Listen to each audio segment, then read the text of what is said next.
Rest, recovery, and resilience. This is a broad topic. We are focusing on the actions involved in rest and recovery that equate to our overall resilience. You'll notice there's a lot of overlap between the actions we'll talk about today, but the main take home is the daily habits and rituals that you make time for or that you choose to give your time to, and how they impact your overall performance both in and out of uniform, and subsequently result in your resiliency towards the inevitable things that we experience in our day-to-day lives, both the big and the small stressors, if you will.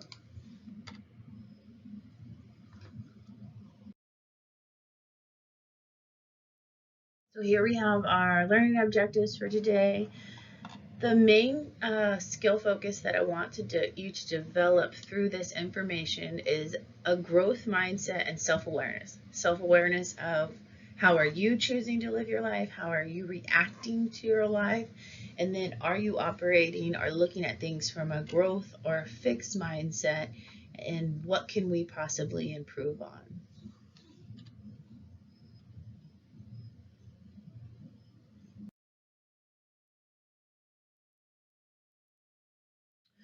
So why these three words? Why are we focusing on recovery, around rest, and resilience, which we hear so much in our military environment? Our busy day-to-day routines are often focusing on productivity and performance.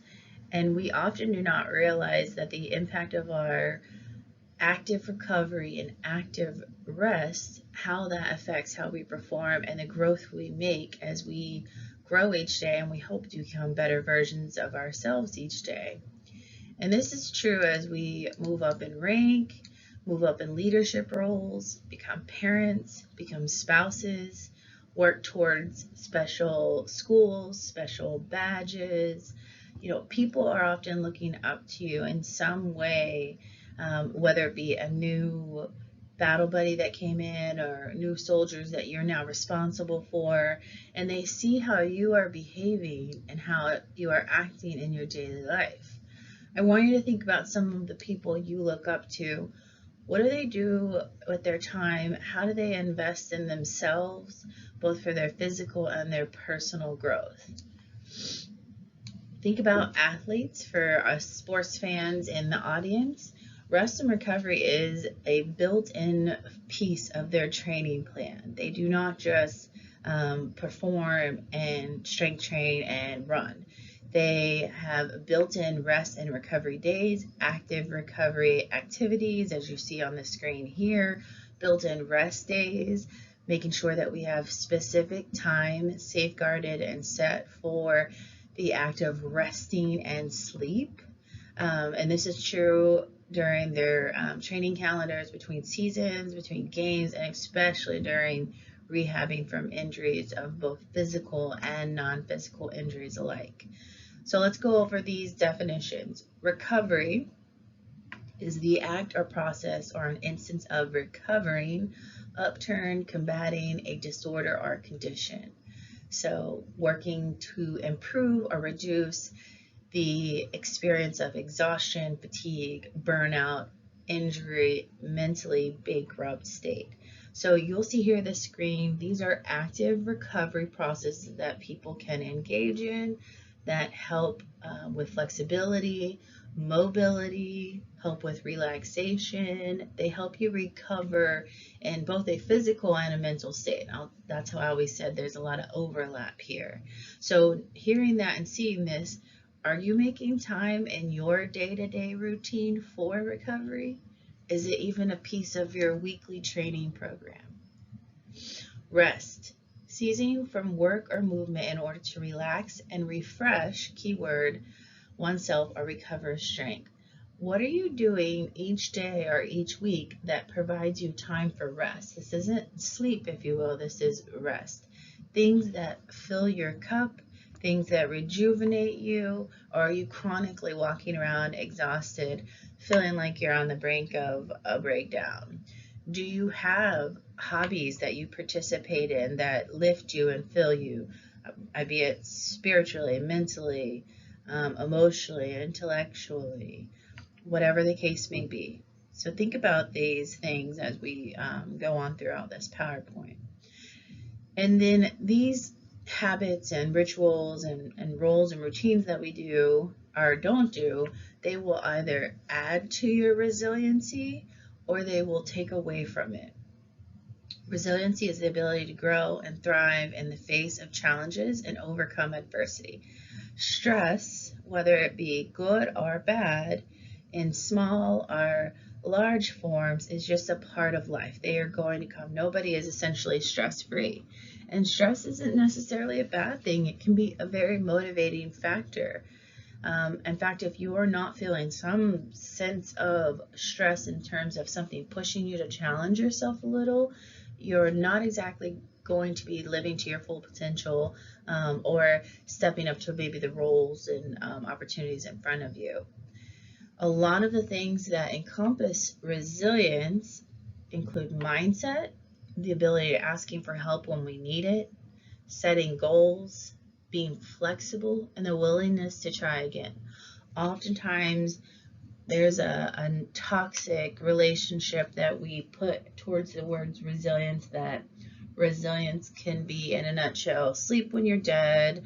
You keep pushing forward even though you have a broken foot, if you will, or an injury, and you just keep taking Tylenol or ibuprofen and push through it. Or you're struggling inside mentally with some things and you just keep it inside until you essentially have a nervous breakdown. Those are not resilient behaviors. Those are more avoidance, and we want to move away from a culture of that and improve our resilience by creating a culture that talks about mindset, talks about asking for help when you need it, improves our ability to be flexible, encourages goal setting, encourages failure, if you will, because those are opportunities to keep learning from experience. So why are three? Just kind of recap what we said on the previous slide. A lack of sleep, lack of rest, lack of recovery, they will equate to decreased overall resilience. And there's a lot of research. We could go really, really in depth with this, but surface level, what we need to know, what we want you to understand is that not investing in your rest, recovery, and your sleep health will result in decreased resiliency. That studies show in our formation and society in general result in increase in frequent injuries, high risk of substance use and abuse, chronic conditions such as hypertension, diabetes, stress disorders, mood disorders, occupational imbalance, which we will further break down later, and poor job satisfaction.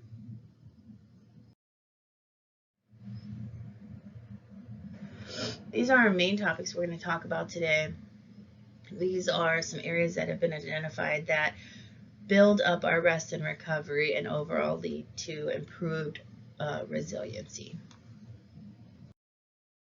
All right, so how we previously mentioned that stress is a normal part of life. It's something that none of us are safeguarded from, and that there is good stress and there is bad stress. To break this down, good stress is stress that you feel equipped to respond to. It is increasing motivation and inspiring you to do something to better yourself, to act. You feel like you have enough resources to meet the demands of that stressor. Bad stress is when you are in a state of de-stress, you feel overwhelmed, you don't feel like you have enough resources or support to meet the stressors being placed upon you. It feels kind of chaotic, or it is chaotic, and it's just kind of hour to hour, you're more existing and surviving versus a thriving state, if you will.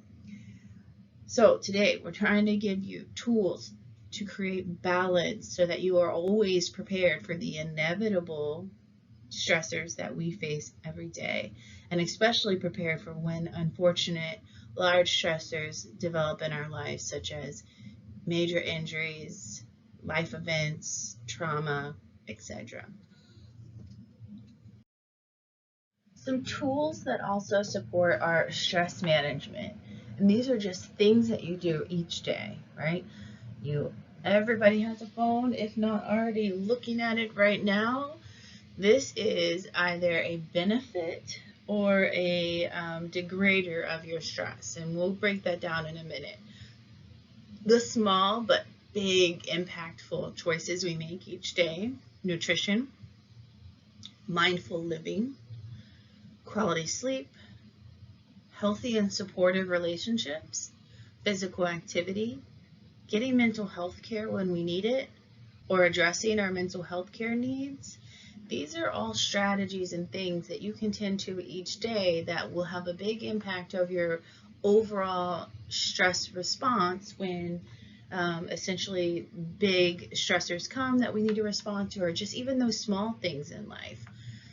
The phone is a big factor, and there's a lot of research currently about the use of our phone and how that we are essentially addicted to them, and they are big factors into America's sleep problems right now and our increased stress and anxiety. To take home some numbers, if you will, research has decided that the safe number for screen time is essentially 3 hours. Very hard for people who work on computers or gamers and things like that. But I encourage you after this PowerPoint today to turn on a screen time monitor on your phone so that you are aware and you have knowledge of how much time you're giving your phone. And you will even be able to see how much time is spent on social media, how much time is spent gaming, or whatever the case may be. And you can even start tracking that response in your life. If your sleep improves, if you start actually limiting your screen time use, memory improves, stress and anxiety, concentration. Those are all things that research has linked our excessive phone use to for today's population. So just some messages to take home. We could go so far in depth in this slide, but we're really just trying to create awareness today and just bring some things to your attention and get the wheels spinning. Time management.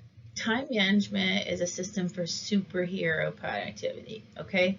If you're not practicing some time management strategies today, you're not living your life to your fullest. And I say this because your day, a soldier's day, is already so limited. We have that first morning formation, then you hygiene and breakfast, and then you report for your duty day, and then there's lunch, and then you report back, and you're working till 1600, 1700, 1800 sometimes. And then if you're trying to practice good sleep hygiene, you should be back in bed by 8, 9, 10 p.m. the latest, so that you can safeguard a good 7 to 8 hours for sleep and recovery time. The only way to adequately do that and be able to successfully manage the tasks throughout the day and feel not overwhelmed when you try to go to bed at the end of the day is time management tools. So you create a system, get some tools so that you can, 1, get clear with what you want, 2, dissect your daily activities, and it's going to be different of a duty day versus a non-duty day. Eliminate some big time zappers. Are you wasting a lot of time on social media or gaming? I support and appreciate leisure and hobbies, but there should be a balance. If it's taking you away from your other responsibilities, then we need to set some time limits. Plan your week in advance and plan each day in advance.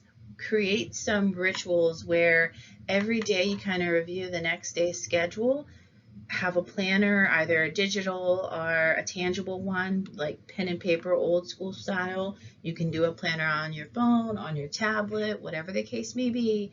But each day you should know what your schedule looks like. You are in more control than you think, and just kind of existing each day is just, it's unfortunately just not a healthy way to live because you're not reaching your full potential. So before you shut the day off, you can do this before you go to bed, or you can do it before you, in the duty day, review the next day's schedule so that you are in a sense of control and you are in control of your time and you're practicing good productivity skills. This is also a good strategy to do on Sundays. On Sundays, sit down, look at your schedule, plan what you need to plan.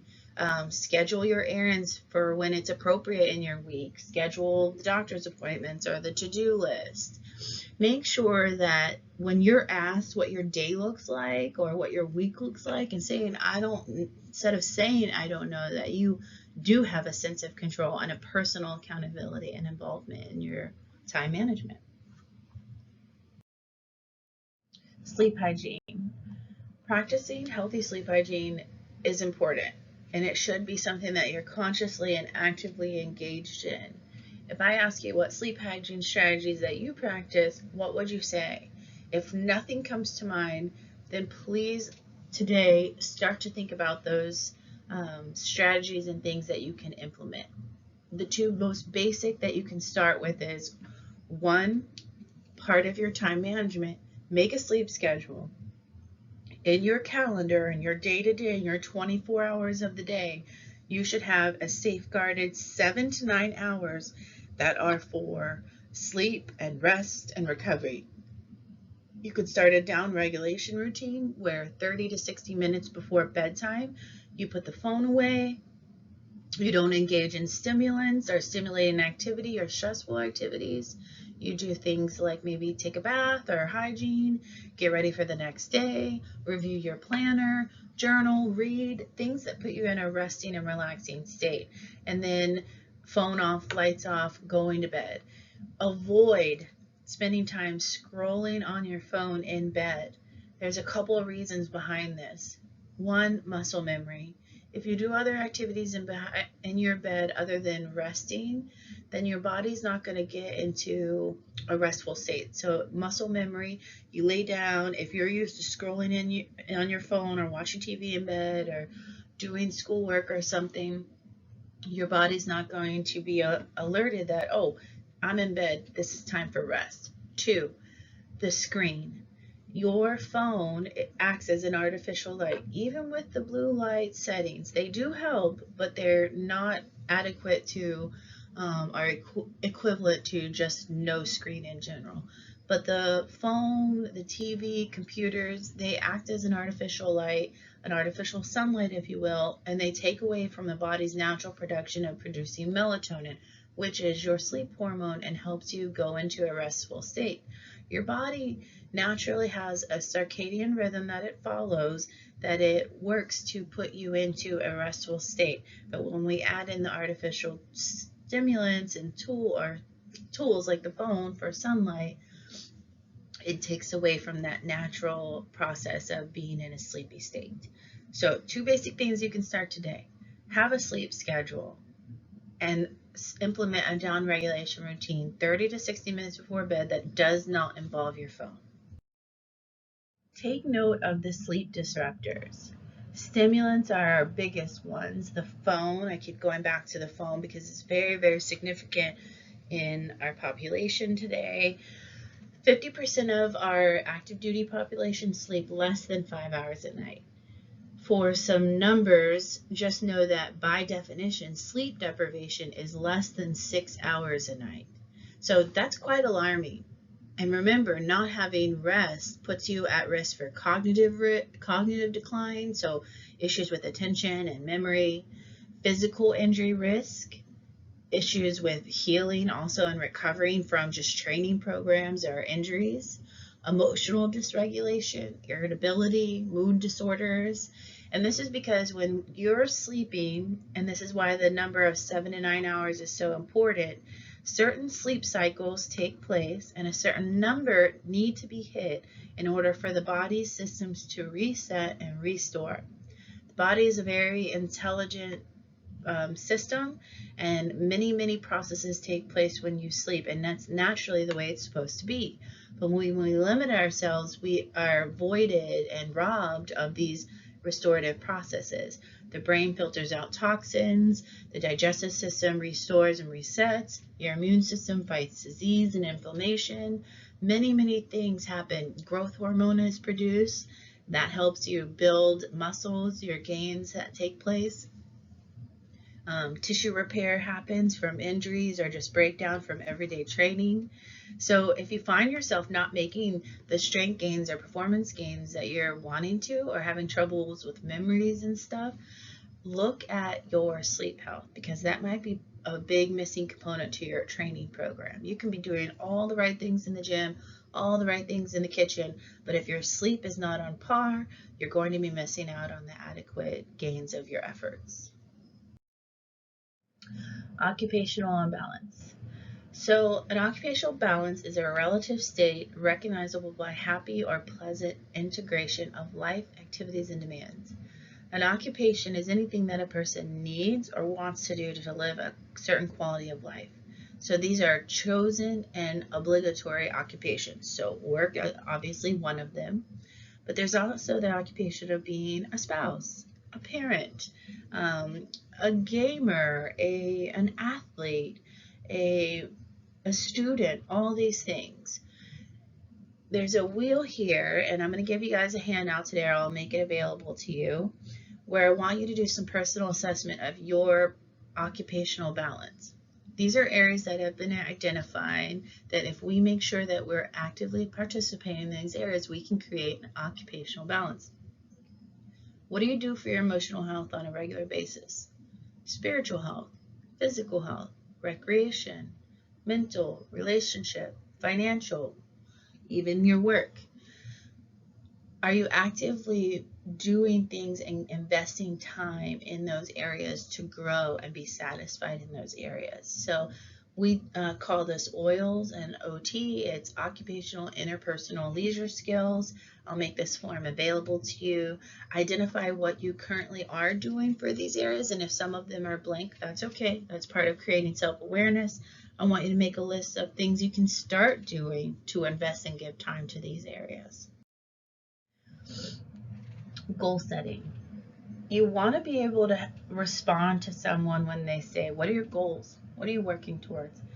If anyone in this room cannot answer where they want to be in a year to 5 years, I need you to start doing some goal setting.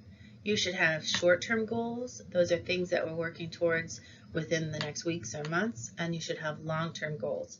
And those are things we're working towards within the next year to years. I have some goals on here. The biggest thing is you want to make them specific. They need to be measurable, attainable, relevant, and time-based. A lot of people say things like, I want to be a doctor, or I want to be, I want to make it to Sergeant First Class. What do you need to do to make those things happen? Those process goals in between, those are your short-term goals. Those are the things that you're going to do to reach those long-term goals. Why does it matter? Goals give you direction. They help you identify what's important to you. They help you measure your progress towards your own defined success. They also help you stay motivated. Now, we know motivation is a luxury. We've got to be disciplined. You're going to have off days. That's okay. That's part of self-awareness and personal accountability. And that's what goal setting helps you do. If you're having trouble with this and you don't know what your goals are and you don't feel like you have a current purpose, come see your H2F team or your chaplain, and we'll do some soul searching together. Mindset. This is a big one, and this will help you with all the areas that we're talking about today. So a growth mindset is that you learn from mistakes. There really are no failures, just lessons. You will improve with practice. You won't give up. And you also question, is this my best work? Can I do a little better? That is a growth mindset, and that's a muscle you want to flex and keep working. A fixed mindset will hold you back, and it'll also hold back your formation. These are the people who avoid challenging themselves. They're very negative. They're negative about themselves. They're negative about the environment. They just give up. They just say, this is as good as it gets. I'm never going to improve. I want to challenge you and yourself, you and your formation. Challenge your personal thought process. Are you thinking and is your self-talk in a growth mindset or a fixed mindset?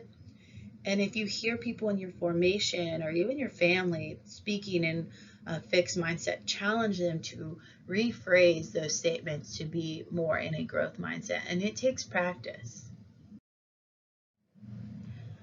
So here are some ideas for promoting R3 in your life. Very basic things, right? Uh, Practicing and working towards weekly accountability in those oils that we talked about. Self-care, taking ownership of your situation, spending time outside, setting the limits on your screen time, active rest days, scheduling them, utilizing time management tools, having some daily intention, personal reflection, being proactive in your day-to-day life with nutrition and your choices, having short-term and long-term goals, learning and planning adventures. Have things to look forward to. So the truth is that there is only one person responsible for the quality of life you live, and that person is you. Everything about you is a result of what you are doing or not doing. Life is going to happen no matter what. And unfortunately, some of us are dealt rougher cards than others. But at the end of the day, the only thing matters is how you react to your life. Reaction is the key word here. You cannot control the events or circumstances in your life, but you can control your reactions. So I hope that you gain some good tool sets and ideas going forward. I have some handouts for you that you can take home and reflect on either as a squad or a team or a family. And I hope you found this information useful. Here's some references and resources. A lot of these are on your installation. And I thank you. I'd like you to scan the QR code if you would. This gives us some feedback on the information that you received today and the lecture. And then also just remember, you have a very small circle of things that you can control, and that's essentially yourself. Attitude, effort, behavior, actions. The choice is yours.